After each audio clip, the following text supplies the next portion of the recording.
Naveway, suivez le guide.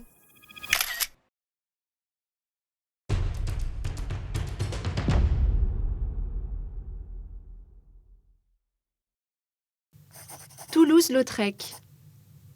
Dans la vie, à chacun revient le pouvoir de faire valoir ou non ses différences. Soit on en devient victime, soit on les accepte comme nos plus belles marques personnelles. De la nature, Toulouse-Lautrec a reçu 2 cadeaux, un talent fou pour le dessin et un physique contraignant.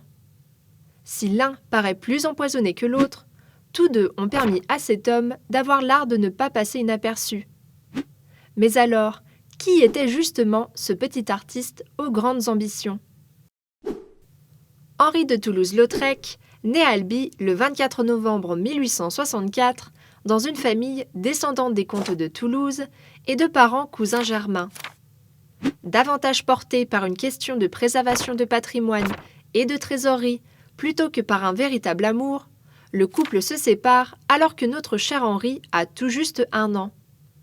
Son enfance se passe à merveille, jusqu'à ce qu'en 1874, alors âgé de 10 ans, on lui découvre une pycnodysostose, une maladie génétique probablement liée au cousinage de ses parents, qui freine et fragilise le développement des os. Résultat, le petit Henri est un garçon chétif, dont la croissance se déroule mal. Et les 2 accidents de cheval qu'il connaîtra vers 1878, doublés d'une mauvaise chute, n'aideront en rien. Pour tromper l'ennui de son adolescence, Toulouse-Lautrec trouve refuge dans la peinture et le dessin. En dépit des soins qu'il reçoit, il gardera un visage déformé et atteindra péniblement la modeste taille de 1,52 m. Vers 20 ans, le jeune homme pose ses valises dans l'atmosphère bohème de Montmartre et se lie d'amitié avec Van Gogh et Edgar Degas. Pour gagner sa vie, il conçoit plusieurs illustrations pour enfants, dans le Figaro illustré ou bien le Chat perché, et se démarque avec talent dans l'affichisme. Mais Lautrec, qui aime la vie nocturne et les excès, sait que Montmartre peut lui donner ce qui lui manque. De l'animation, voire plus. L'artiste se met à fréquenter les théâtres, les cabarets, mais aussi les maisons closes.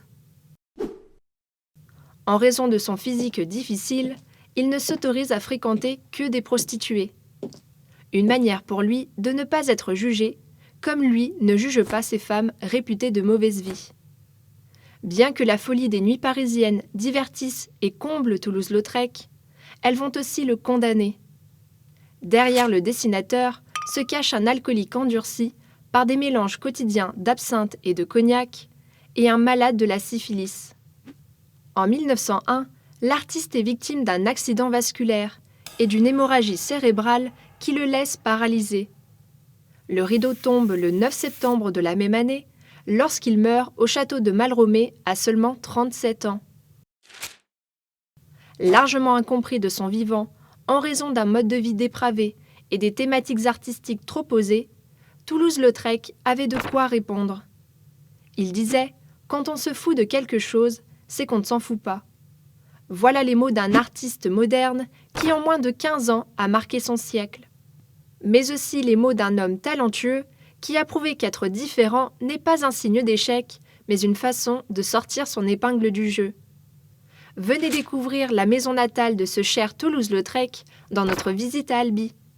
Un circuit interactif gratuit, disponible sur notre application mobile Naveway, à réaliser en toute autonomie et ponctué de 24 audioguides qui vous plongeront dans la ville qui a vu naître ce peintre-dessinateur de talent. Découvrez les plus belles villes du monde grâce à nos circuits audioguidés pour voyageurs autonomes. Des centaines de circuits pour visiter les villes qui vous entourent.